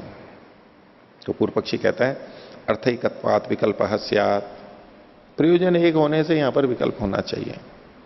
ऋक् सामयोस तदर्थत्वात्, ऋक् के और साम के उसी के लिए होने चाहिए। बिना साम के ऋक् बोली जा रही है तब भी वही प्रयोजन है, और साम पूर्वक बोली जा रही है तब भी वही प्रयोजन है, स्तुति तो वही हो रही है। तो इसलिए एक ही से प्रयोजन सिद्ध हो जाता है तो दूसरे की का विकल्प होना चाहिए, कभी वो या वो। जैसा कि पीछे सिद्धांति ने कहा था 29वें सूत्र में अर्थैकत्वात् विकल्प स्यात्, अब इसको सिद्धांति ने पकड़ लिया कि अर्थैकत्वात् विकल्प स्यात्। सिद्धांति कौन सी, सिद्धांति ने तो एक बात कही, और पूर्व पक्षी की कौन सी बुद्धि है ये? तीन तरह की बुद्धियां मानी जाती है ना, रबड़ बुद्धि, काष्ठ बुद्धि और तेल बुद्धि। तो ये कौन सी बुद्धि से इसने काम लिया? काष्ठ बुद्धि से, काष्ठ बुद्धि से, तेल बुद्धि से। उसने तो वहीं पर ही कहा था अर्थैकत्वात् विकल्प स्यात्, एक ही जगह इसने दूसरी जगह भी लगा दिया इसको। तेल बुद्धि यही तो होती है ना, बूंद तो यहां गिरी लेकिन वो तेल और जगह भी फैल जाता है। तो सिद्धांति ने तो उसी जगह कहा था अर्थैकत्वात् विकल्प स्यात्, यहां के लिए थोड़ा ना कहा था, लेकिन ये तेल बुद्धि था तो इसने दूसरी जगह भी लगा दिया। पर वो तेल बुद्धि भी अतिव्याप्ति नहीं हो जानी चाहिए। तेल डाला और वो तेल पात्र के किनारे किनारे पे लग जाए और पीने वाला है उसको जाए ही नहीं। घी डाला ऊपर से और वो किनारे पे लग जाए, पीते पीते वो 20-30% या 40% तो दीवारों पे ही लग जाए, पिएगा तो थोड़ा ही जाए। तो ऐसी तेल बुद्धि का क्या काम है? वो तो ऐसा होना चाहिए कि जो पूरा चला जाए, हमारे को व्यर्थ नहीं जाना चाहिए, गलत जगह नहीं जाना चाहिए, अतिव्याप्ति नहीं होनी चाहिए। है तो तेल बुद्धि, लेकिन तेल बुद्धि भी गलत ढंग से प्रयोग की गई है। उस बात को समझा तो, लेकिन लगा कहीं और दिया। विकृत बीज का आरोहण होगा, गलत जगह पे उसी बात को लगा दिया। तो ऐसे में काष्ठ बुद्धि भी कई जगह बहुत अच्छा रहती है, जहां कहा है बस वहीं पर ही, इधर उधर नहीं, मन मर्जी से इधर उधर नहीं उस नियम को लगाना। वह काष्ठ बुद्धि काम करती है। जब हम कहते हैं कि ऋषियों ने जो कहा है ऐसा ही करेंगे, ये कौन सी बुद्धि है? काष्ठ बुद्धि है, वो मुक्ति को प्राप्त करते हैं। और जो तेल बुद्धि होते हैं, ऋषियों ने ऐसा कहा है और उसको इधर भी कहीं जैसे तैसे घटा देंगे, नहीं उन्होंने ऐसा कहा है, उन्होंने ऐसा कहा है। चोरी करेंगे, उन्होंने कहा सम्मानात् ब्राह्मणों नित्य उद्विजेत विषादी हुआ है। ठीक है, अब सम्मान की कोई चिंता ही नहीं हमारे को। तो ये लोग कहते हैं चोरी करोगे तो लोग क्या कहेंगे? चोर समझेंगे। रिश्वत लोगे तो लोग कहेंगे रिश्वत ले रहे हो, अपयश होगा। नहीं, हम आध्यात्मिक व्यक्ति हैं, हमें इस सम्मान की चिंता नहीं करनी चाहिए। तेल बुद्धि से वहां की बात को उसने यहां पर भी लगाया, तेल बुद्धि थी। तो वहां मुक्ति की प्राप्ति के लिए लक्कड़ बुद्धि भी चाहिए। जैसा कहा है वैसा, अक्षरशः जैसा शास्त्र ने कहा है वैसा का वैसा पालन करने वाला। तो मुक्ति की प्राप्ति के लिए लक्कड़ बुद्धि चाहिए। अपनी बुद्धि लगाई तो अपनी बुद्धि तो डेढ़ बुद्धि होगी, अपनी बुद्धि लगाई तो कुछ कुछ गलत लगा देंगे। आजकल के लोग लगाते हैं ना, अलग अलग संगति करते हैं दर्शनों की, उपनिषद की, आधुनिक ढंग से, उससे वो तेल बुद्धि वाले हैं। वो कहीं का कहीं लगा देते हैं और कुछ का कुछ ले लेते हैं। नहीं, जैसा कहा है बिल्कुल वैसा का वैसा करना है हमारे को। तो कौन सी बुद्धि हुई? लक्कड़ बुद्धि हुई, लक्कड़ बुद्धि हुई। अब इसमें तेल बुद्धि से लक्कड़ बुद्धि अच्छी हो गई। अब दूसरे ढंग से एक और बुद्धि देखो, इसी में उदाहरण में अलग ढंग से रबड़ बुद्धि ज्यादा अच्छी। रबड़ के अंदर अगर हम कील डालें तो वो पकड़ लेती है, वहां से निकलने नहीं देगी, क्योंकि जब डाला तब खींचा और उसने फिर क्या कर लिया, उसको भींच लिया, उसको निकलेगा नहीं उसमें से। और लकड़ी में छेद करके जितना छेद किया और उतनी ही वो डाल दी तो निकल भी जाएगी आसानी से, क्योंकि भींच के नहीं रखा है उसने, भींच के नहीं रखा है वहीं के में। और तेल बुद्धि में तो वो तो बिखरी हुई है, कहीं भी इधर कहीं इधर फूंक मार दिया तो तेल उधर जाएगा, इधर जाएगा तो इधर जाएगा, वृत्तियां इधर कहीं भी जाओ उधर ही उधर जाएगी। तो अगर तेल बुद्धि होगी, ये चंचल वृत्ति का द्योतक है। लक्कड़ बुद्धि है, वो है तो वहीं पर ही लेकिन स्थिर नहीं है। लेकिन रबड़ बुद्धि है, वो बिल्कुल स्थिर है, जहां की है वहीं और भिज करके वहीं पर ही रहेगी। रबड़ में कोई आप प्रकार वगैरह डाल दो, सुई वगैरह, बिल्कुल वहीं पर ही लगा हुआ रहेगा। और लक्कड़ बुद्धि में, लक्कड़ में डालने के लिए तो ठोकना पड़ता है बहुत ज्यादा। रबड़ बुद्धि में ठोकना, रबड़ में डालने के लिए ठोकना नहीं पड़ता है, और थोड़ा सा डालते हैं वो स्थान देता जाता है और पकड़ लेता है पूरा। लकड़ी में यूं डालो देखें और डलता ही नहीं है उसमें, उसके लिए ठोकना पड़ता है, बहुत जोर है, सिखाने के लिए बहुत जोर लगाना पड़ता है। तो अलग अलग बुद्धियां हैं यहां पर। तो ये जो था अर्थैकत्वाद विकल्प है, ये तेल बुद्धि था, इसने अतिव्याप्ति कर ली, दूसरी जगह भी जाने लग गया। भाष्य देखिए, विकल्प ऋचा वा सामना वा, या तो केवल ऋचा से या ऋक साम दोनों से, ऐसे भी कर सकते हैं। भिन्नम इदम वाक्यम दृश्यते ऋचा स्तुवते तद असुरा अनुभवायन। देखिए कह रहे हैं कि ये दो वाक्य हैं, एक वाक्य नहीं है। जो पीछे था प्रारंभ में, ऋचा स्तुवते सामना स्तुवते यद ऋचा स्तुवते तद असुरा अनुभवायन, और ये तो एक तरह दो दो करके हैं, तो बोले ये अलग अलग वाक्य हैं। सिद्धांती ने जिस तरह से प्रस्तुत किया, ये टुकड़े तो चार हैं लेकिन मिला करके एक वाक्य है, ये एक ही प्रयोजन को कह रहा है, अर्थैकत्व है यहां पर। तो ये कह रहा है भिन्नम इदम वाक्यम दृश्यते यद ऋचा स्तुवते तद असुरा अनुभवायन, पहले के साथ पहला वाला जोड़ लिया इन्होंने, बोले ये अलग वाक्य है। और जो सामना स्तुवते, यद सामना स्तुवते तद असुरा नान्ववायन, ये अलग वाक्य है। पूर्व पक्षी दोनों को अलग वाक्य मान करके कह रहा है। तो कहते हैं दोनों अलग वाक्य हैं। ऋचा स्तवे क्रियमाणे असुरा अन्ववगता इति, इसका मतलब क्या हुआ, एक अलग वाक्य है। तो ऋचा की स्तुति में करने पर असुर लोगों ने उसका अनुसरण किया। ठीक है, तो परिपूर्णम एतावती वाक्यम पश्यामः, इतना होने पर, इतने ही अर्थ में इस वाक्य को हम पूरा देखते हैं। एवं अर्थम इदम संकीर्त्यते, इसी के लिए ये वचन कहा गया है। कथम नाम गम्यते ऋचा स्तोतव्यमिति, इसमें क्या जाना जाता है, तो बोले कि ऋचा स्तोतव्यम, ऋचा के द्वारा स्तुति करनी चाहिए। ऋचा तृतीया एक वचन है, ये वाक्य इसीलिए कहा गया है। तो बोले किसके लिए कहा गया, कथम नाम गम्यता, ये कैसे जाना जाता है, क्या जाना जाता है कि यत ऋचा स्तोतव्यम, ऋचा की स्तुति करनी चाहिए, ऋचा के द्वारा स्तुति करनी चाहिए। किमर्थम, यस्मिन कर्म विशेषे श्रूयते तस्य अंगम यथा स्यात्, जिस कर्म विशेष में ये सुनी जाती है उसका बस ये अंग हो जाए। तच्च प्रयोग वचन सामर्थ्यात् प्रयोग वचने न गम्यते इति, तो प्रयोग वचन के सामर्थ्य से ये वहां पर जानी जाती है, ऐसा करना चाहिए। अब इसमें निंदा नहीं आ रही है, पूर्व पक्षी ये कहना चाह रहा है अभी निंदा नहीं आ रही है। सिद्धांती ने जिस तरह से प्रस्तुत किया था, इसको पूरे को, दोनों को मिला के एक वाक्य जब मानेंगे तो क्या अर्थ निकलेगा, असुर पीछे जाते हैं तो ये हो गया निंदा, और जिसमें असुर पीछे नहीं जाते हैं ये प्रशंसा हो गई, वो कर्तव्य में हो गया, ये निषेध के अंतर्गत आ जाएगा, ये अर्थ निकलेगा। लेकिन अगर इसको अलग अलग वाक्य देख लिया हमने तो इसकी निंदा क्यों हो रही है, इसमें कोई निंदा की बात नहीं है। असुर पीछे जाते हैं तो कोई निंदा की बात है, निंदा की बात है ये। देखो अभी और थोड़ा देखो फिर विचार करते हैं। तो सिद्धांति कह रहा है ननु असुर संकीर्तनात् निंदैषा, बोले असुर का संकीर्तन है तो ये तो निंदा ही हुई। तो पूर्व पक्षी कह रहा है नित्याह न वयम निंदितान व असुरान विद्मा, असुर लोग निंदित हैं अनिंदित है ये हम नहीं जानते, असुर निंदित है अनिंदित है ये हम नहीं जानते, ये कोई बात नहीं है। संकीर्तनात् कर्तव्यताम अध्यवस्याम, यहां संकीर्तन है, नाम लिखा गया है, इससे बस हम कर्तव्यता का बोध कर रहे हैं कि ये करना चाहिए। यहां ये कहां लिखा हुआ है कि असुर निंदित होते हैं या अनिंदित होते हैं, ये तो कुछ लिखा हुआ ही नहीं है यहां पर। तो हम तो बस असुर पीछे पीछे जाते हैं, तो उसमें कोई बात नहीं है। एवं सामना स्तुवते इति पृथक वाक्यम, इसी तरह से साम से स्तुति करता है, ये एक अलग वाक्य है। तस्मात् विकल्प ऋक् सामयो स्तुत्यर्थत्वाद उभयोरपि एकम कार्यम। स्तुति की दृष्टि से, स्तुति प्रयोजन से दोनों का एक ही कार्य है, ये दोनों में विकल्प होगा। स्तुतिर ही निर्वर्तई तव्यायति, स्तुति करनी चाहिए, तद अन्यतरेण सिद्ध्यति इति विकल्प, वो दोनों में से किसी से भी हो जाता है, ये विकल्प होता है। ठीक है।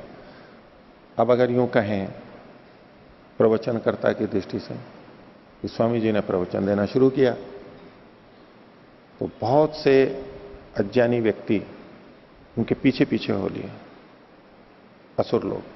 असुर कौन होते हैं? जो अज्ञानी होते हैं, उनके पीछे पीछे हो लिए। और दूसरे ने प्रवचन किया तो जो असुर लोग थे वो पीछे पीछे नहीं हुए, अज्ञानी लोग थे वो पीछे पीछे नहीं हुए, वो अकेले ही चले गए बस। तो कौन अच्छा?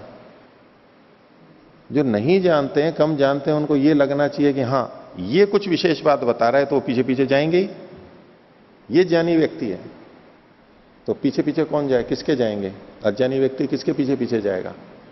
ज्ञानी व्यक्ति के पीछे जाएगा। और जिसके पीछे न जानने वाले नहीं जाते हो, वो बोल तो गया, बोले ठीक है बोल रहा है, हमारे तो कुछ समझ में आ नहीं रहा है, क्या बोल रहा है ये, क्या जाना, क्या इसके पीछे जाना। तो जो असुर पीछे जाते हैं, प्रशंसा नहीं हो सकती है। तो स्वामी जी बोले जी मैं उस गांव में गया और वहां प्रवचन किया, इतने लोग आए। फिर अगले दिन मैं परिव्राजक हूं, अगले दिन में अगले गांव में गया तो जो पिछले गांव वाले थे ना, वो भी आ गए फिर वहां पर कार्यक्रम में। पीछे पीछे के गांव वाले भी चल चल करके आ गए। बोले जी हम तो कुछ भी नहीं जानते थे अभी तक, आपने बताया हमारे को बहुत ज्ञान हुआ और आपकी बातों से हमारे को बहुत चीजें समझ में आ रही है, हम तो कुछ जानते ही नहीं थे, हम तो उल्टा जानते थे। तो अच्छा लगता है बोलने वाले को भी कि देखो हमारे पीछे पीछे आ रहे हैं। तो जो ऋचा से स्तुति करते हैं, ऋचा कोई छोटी चीज थोड़ा ना होती है, वेद के मंत्र हैं, तो उनके कारण से अगर कोई असुर पीछे आता है तो असुर का सुधार ही होगा, अच्छी बात है। हाँ जिज्ञासुना असुरा न भवन्ति, ते तो जिज्ञासा भवन्ति, असुरा इति असुसु रमन्ति। हाँ, ये अन्येषां प्राण पीड़नम कुर्वन्ति ते असुर जो संज्ञा। प्राणों में रमण करते हैं, इंद्रियों में जो रमण करते हैं, इंद्रियों में जो रमण करते हैं, प्राणों में, इंद्रियों के विषयों में ही जो आसक्त हैं, असुर हैं। तस्मिन् अर्थे असुर शब्द न रूढ़। तो हम अच्छे सकारात्मक भी तो ले सकते हैं ना, क्यों नकारात्मक लेंगे? क्यों नकारात्मक लेंगे? अच्छे योगाद रूढ़ी बनी। देखो योग दर्शन में लिखा है असुर भवनेषु। असुर भवन कौन से हैं? चिकित्सालय। चिकित्सालय है, वो असुरों के भवन है, असुरों के भवन है वो। चिकित्सक असुर होता है, प्राणों की रक्षा होती है वहां पर। चिकित्सालय को असुर भवन के नाम से, योग दर्शन व्यास भाष्य। तो अच्छे अर्थों निंदित ही क्यों? निंदित ही क्यों? मुक्ति में जाना है तो सकारात्मक अच्छे ढंग से सोच करके ज्यादा अच्छा रहेगा, नहीं तो अटक जाएंगे कहीं ना कहीं। चलो, तो पूर्व पक्षी ने तो अपनी बात को रख दिया। इसमें निंदा निंदा कुछ नहीं, हम तो तटस्थ भाव से देखते हैं। असुर पीछे आ रहे हैं, क्या बात है, बस करना चाहिए, स्तुति करनी चाहिए, हम तो केवल इतना अर्थ ले रहे हैं। तो सिद्धांत कह रहा है वचनात् विनियोग स्यात्, वचन से यहां पर विनियोग हो जाएगा, विशेष वचन होने के कारण से। क्या वचन है? नहीं तदस्ति विकल्प, यहां विकल्प नहीं है, ये सिद्धांत पक्ष है, प्रतिज्ञा। सामनो विनियोग स्यात्, केवल साम का ही विनियोग होगा। कुतः? यस्येह विनियोजकम वचनम अस्ति, जिसका ये यहां पर विनियोजक वचन है कि यहां ये होना चाहिए। क्या? यद ऋचा स्तुवते तद असुरा अन्ववायन, यद सामना स्तुवते तद असुरा न अन्ववायन, य एवं विद्वान सामना स्तुविता इति सामना स्तुति प्रशस्यते। इससे साम की स्तुति की प्रशंसा की जा रही है। प्रत्यक्षेण प्रशंसा वचन है, ये प्रत्यक्ष प्रशंसा वचन है, उससे स्तुति की जा रही है। कई जने सोचते हैं कि भाई पहले था कि भाई टेलीविजन नया नया आया था, लोग भी प्रसारित कर रहे थे, बोले हमारे भी प्रवचन आप लोगों के आने चाहिए, जो आचार्य लोग थे, कि भाई लोगों को पता लगे, नहीं तो हम थोड़े से में। बोले नहीं, हम नहीं चाहते हैं, फिर हमारे अगर आएंगे तो लोग बाग फिर बहुत फोन करेंगे, बहुत मिलने आएंगे, फिर हमारे योगाभ्यास में बाधा होगी, बहुत व्यस्तता हो जाएगी। नहीं, हम वीडियोग्राफी भी नहीं कराएंगे और न ही प्रसारित करवाएंगे। किस लिए? अध्यात्म के मार्ग की रक्षा के लिए, क्योंकि नहीं तो असुर पीछे पीछे आ जाएंगे। असुर लोग हैं, जनता है, सामान्य है, जिनके पास कोई समय नहीं है, बोले चलो उनके पास में, हम कोई फालतू हैं यूं ही जिसको कोई भी आ जाएगा पीछे और हम उसको बताते रहेंगे? यही काम है क्या हमारा? हम अध्यात्म मुक्ति के लिए हैं, उसमें हमारे को जाना है। तो लोक वागति तो मना कर दिया गया उस सुझावों को। हालांकि ठीक है कि अब थोड़ा थोड़ा सा करने लग गए, होने लग गया है, जितना हो सकता है उतना। अभी उसमें तो पूरी है कि जितना हो जाए उतना अच्छा है, तो लेकिन वो हो रहा है। लेकिन पहले बिल्कुल मना था, नहीं मानते। तो पहले वाली स्थिति अच्छी है, अभी वाली स्थिति अच्छी है? तो समझे कहेंगे पहले वाली स्थिति अच्छी है। अब तो असुर पीछे लग जाते हैं। आजकल असुर भी बहुत व्यस्त हैं उनको इतनी चिंता नहीं है, ऐसे नहीं है। उनको तृप्ति के लिए बहुत सारे उपाय संसार में परमात्मा ने दे रखे हैं, विज्ञान ने उपलब्ध करा रखे हैं। उनके पास समय कहां है असुरों के पास में? उनके पास समय कहां है? तो उन असुरों को बुलाने के लिए, उनकी तृप्ति के लिए फिर हम उपाय करते हैं, तब वो फिर हमारे पास में आते हैं। वो किससे तृप्त होते हैं? संगीत से तृप्त होंगे तो हम भजन लेंगे।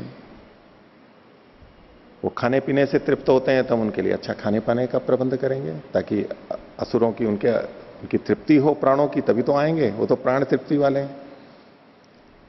उनके लिए उनको अच्छे बिस्तर चाहिए, अच्छा वातावरण चाहिए, गर्मी नहीं लगे, ठंड नहीं लगे, ऐसे जो अनुकूलता वाली है। तो ये तो प्राणों की तृप्ति होती है ना। तो प्राणों की तृप्ति की व्यवस्था करेंगे तो असुर हमारे पास आ जाएंगे, नहीं तो नहीं आएंगे। और असुर आएंगे तो हमारी साधना में बाधा हो जाएगी। लेकिन कुछ असुर तो चाहिए, कुछ असुर तो चाहिए। उन असुरों को असुरों वाला दाना ही डाला जाता है, तभी वो आ पाते, नहीं तो आएंगे नहीं वो। तो खैर, इसने तो कहा कि नहीं ये कोई तो स्तुति नहीं है। तो इतर था कल्प्या स्यात्।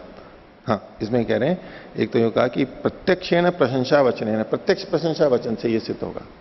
आगे कहते हैं इतर था कल्प्या स्यात्। नहीं तो, यानी जो पूर्व पक्षी जिस ढंग से दो वाक्य बना रहा था, तो बोले यहां पर आपको वाक्य कल्पित करना पड़ेगा।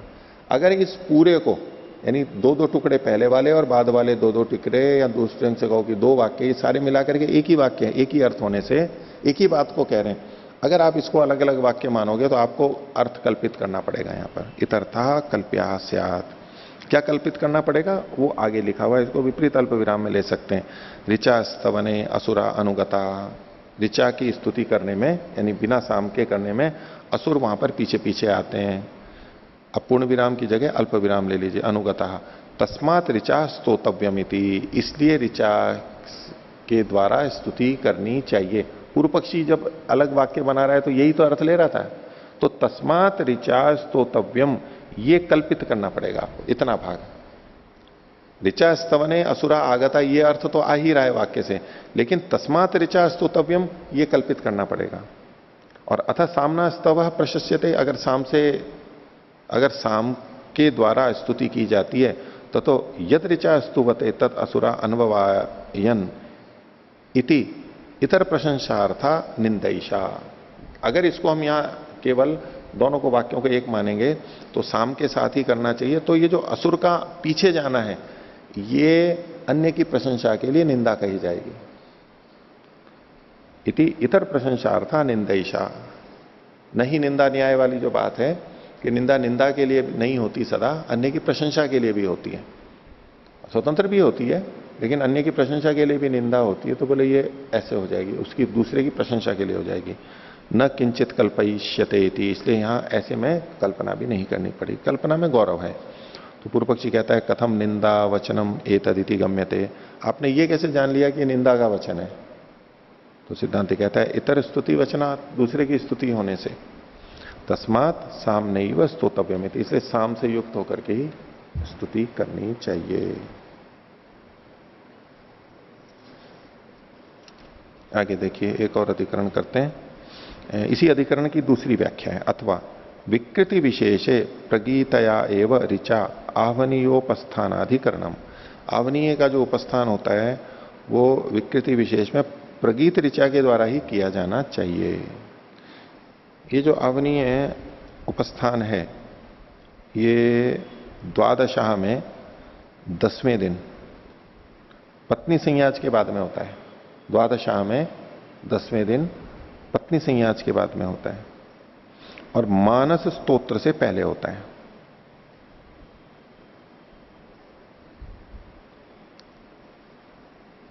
तो पूर्व पक्षी कह रहा है सूत्र तो वही है, अर्थ एकत्वात् विकल्प से अतिरिक्त सामयोस तदर्थत्वात् क्वचित कर्म विशेष श्रूयते। ये विशेष सुना है कि अयम सहस्र मानव, अयम सहस्र मानव, इसको विपरीत अल्प विराम में ले लीजिए, ये मंत्र का प्रतीक है, प्रारंभ का भाग है।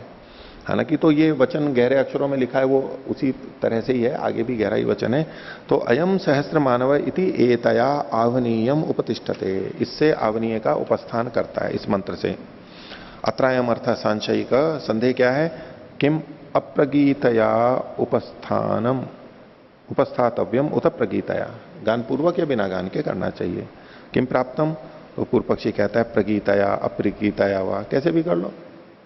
कुतः अविशेषोपदेशात, यहां उपदेश में कुछ विशेष तो कहा नहीं गया अतिरिक्त। प्रगीता अपि असौ इयम एवरिक, जब प्रगीत करेंगे तभी ऋचा तो वो की वही है, और अपकृता भी इयम एव, और नहीं गाएंगे तभी ऋचा तो वही की वही है। उभयता ही ताम समामनंती, दोनों ही तरह से उसका पाठ मिलता है, कथन करते हैं। तस्मात न विशेषा आदरतव्य, विशेष का आदर नहीं करना चाहिए यहां पर। अब तस्मात न विशेषा आदरतव्य, इस टुकड़े को लेकर के और हम कर सकते हैं कि विशेष का कभी भी आदर नहीं करना चाहिए। किसका आदर करना चाहिए? समान का आदर करना चाहिए, विशेष का कभी भी आदर नहीं करना चाहिए। देखो मीमांसा में लिखा हुआ है, उस अध्याय में, उस पाद में, वहां पर ये लिखा हुआ है। देखो इस पंक्ति को उठा करके, विशेष का कभी भी आदर नहीं करना चाहिए। इसलिए मैं विशेष को नहीं आदर करता हूं, विशेष को सम्मान नहीं करता हूं, विशेष को नमस्कार नहीं करता हूं। कुछ भी विशेष होता है तो नहीं, सामान्य होना चाहिए, समान होना चाहिए, एक जैसा होना चाहिए, तभी अध्यात्म में प्रगति होगी। तो न चेत विशेष, अगर विशेष नहीं है तो स्तुति परत्वात् ऋक् सामयोर विकल्पायति, तो स्तुति पर होने से अकेले ऋचा या ऋचा सहित साम, इसमें विकल्प होना चाहिए। एवं प्राप्ते ब्रूमा, इसमें सिद्धांति कहता है वचनात् विनियोगा स्यात्, लेकिन वचन के कारण से यहां पर विनियोग हो जाएगा। वचन यहां पर दूसरा है इसी संदर्भ का। तो प्रगीतैव विनियुज्यते न अप्रगीता, गीत युक्त होते हुए ही इसका विनियोग करना चाहिए, बिना गाए नहीं करना है। कुतः वचनात्, वचन ये मिलता है।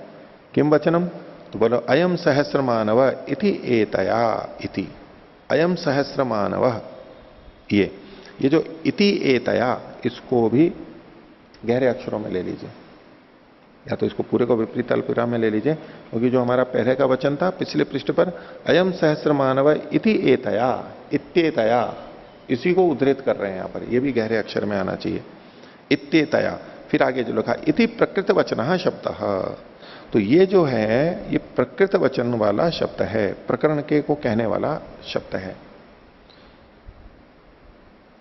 अयम सहस्र मानव इति एतया, अयम सहस्र मानव उस मंत्र का प्रारंभ का भाग है, इस संकेतक है, तो उस किसी प्रकरण को कह रहा है। प्रगीता च सामवेदे प्रकृता, तो ये जो प्रगीत हैं ये कहां पर है? सामवेद में प्रकृत रूप से पढ़े गए हैं। सा एतया इति संबध्यते, तो ये जो एतया है इसके साथ में जुड़ जाएगा। एतया कया, ये एतया शब्द से जुड़ जाएगा। तो पूर्व परिचय कह रहा है ननु अप्रगीता भी तत्र पठ्यते, बोले वहां सामवेद में तो अप्रगीति भी तो पढ़ी गई हैं, बिना गान वाली भी तो पढ़ी गई हैं। तो सिद्धांत कह रहा है सत्यम। आगे इसमें प्रमाण संबंधार्था, इसको मां की जगह गा कर लीजिए, मां की जगह ग कर लीजिए। प्रगाण संबंधार्था तुषा, ये जो वहां पर पढ़ी गई है वो प्रगाण के संबंध के लिए, गाने के संबंध के लिए है। न ही अपठितायाम प्रगाणम, ये प्रमाणम की जगह भी प्रगाणम कर लीजिए। न ही अपठितायाम प्रगाणम शक्यते कर्तुमिति, अगर उनको न पढ़ा गया हो तो प्रगाण किया ही नहीं जा सकता, प्रगाण के लिए वो वहां पर ऐसे पढ़ी गई हैं। ऋक सामार्थ है, इसका मतलब क्या हुआ कि जो ऋक है वो साम के लिए है, साम के प्रयोजन के लिए। ऋचो अध्ययनम सामर्थम गम्यते, सामर्थम गम्यते, ऋचा का जो अध्ययन वहां पर किया भी जाता है तो वो साम के लिए, पहले ऋचा को याद भी करते हैं फिर गान भी करते हैं, वो साम के लिए किया जाता है। नहीं अंतरेण ऋचम साम निर्वृत्तिर भवति, बिना ऋचा के तो साम संपन्न ही नहीं होगा। अंतरेणापि तो साम ऋंग निर्वर्त्यते, लेकिन बिना साम के ऋक संपन्न हो जाती है। बिना ऋक के साम संपन्न नहीं होगा, लेकिन साम के बिना ऋक संपन्न हो जाती है। तो दोनों में से कौन अच्छा? स्वावलंबी कौन? जो स्वाश्रित है, अपने आप में आश्रित है वो, या जो दुपर आश्रित है वो? कौन ज्यादा अच्छा? स्वाश्रित है वो ज्यादा अच्छा है। जो पराश्रित है वो अच्छा नहीं है, ठीक है ना। लेकिन यहां पर देखो साम को अच्छा बताया जा रहा है, उसे पराश्रित होकर करना चाहिए, परतंत्रता का द्योतक हो गया ये। तो इतना अपितु साम रिंग निर्वर्त्यते न रिक साम आकांक्षते इति। रिक जो है वो साम की आकांक्षा नहीं करती है। तस्मादेव इसीलिए सामवेदे उपतिष्ठते वा स्तौति वा इत्युक्ते।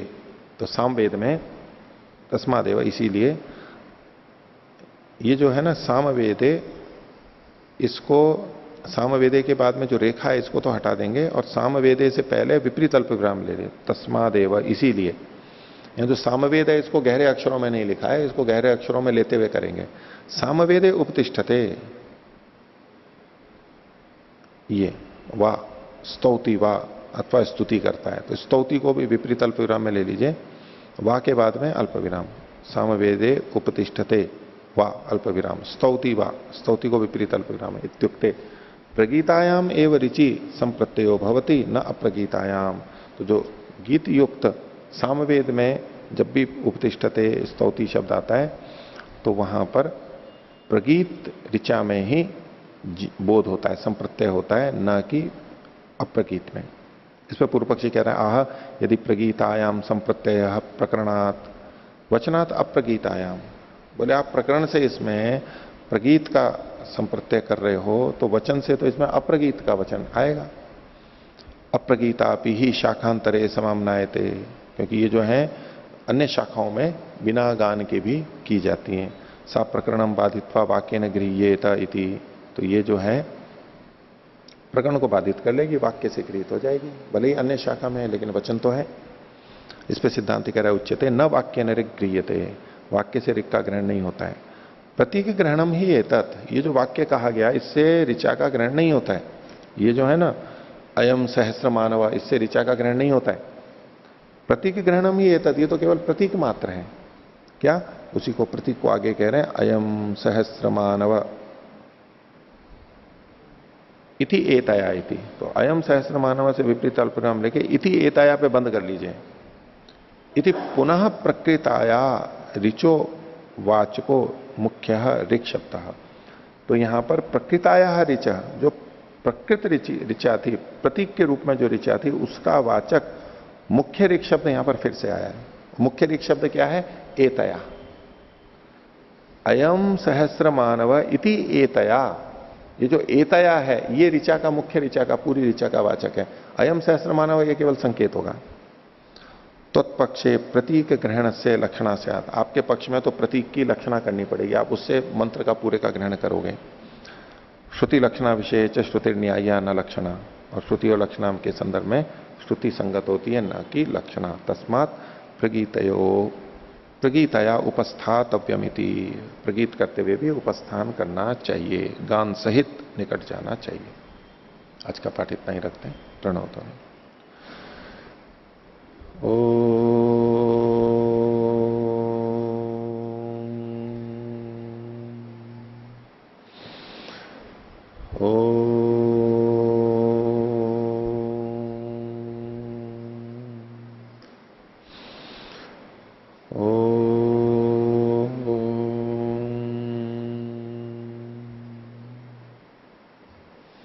सभी को सदर विवाद। ओम शिव।